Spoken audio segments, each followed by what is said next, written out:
Thank you. There's a thing going around today that's called the generation gap. And I noticed a lot of my friends really get worked up about it.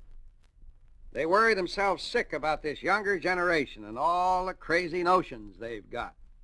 My, what short memories we have. As though we had never gone through that priceless period of insanity called youth ourselves. I think it's true that each succeeding generation has its own causes, its own language, its own heroes and villains, its own peculiar channeling of young exuberance.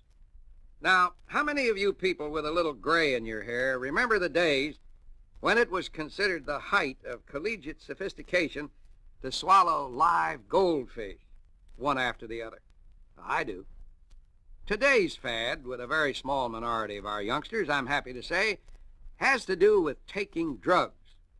One fellow has been trying to sell kids on the idea of finding true excitement by the psychedelic route.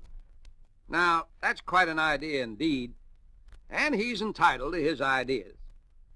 I understand he comes on the stage bareheaded. No, it's not bareheaded, it's barefooted, that's it.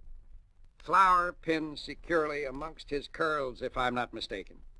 And then he comes on strong about taking a trip to ecstasy, away from the cell.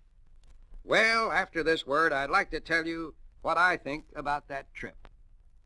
All I want to point out about that drug trip is that it is, like it or not, a round trip.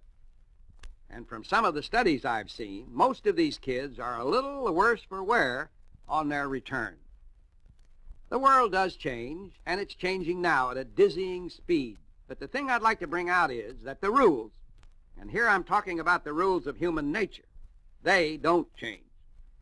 Now, what is it that these psychedelic trippers come back to? It's the self. That's what they come back to.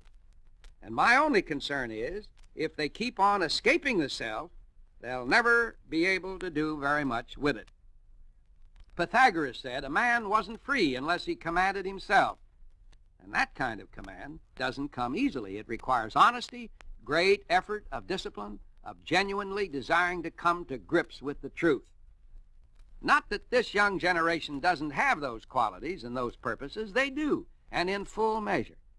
That kind of commitment, however, traditionally makes less noise than screwball faddism.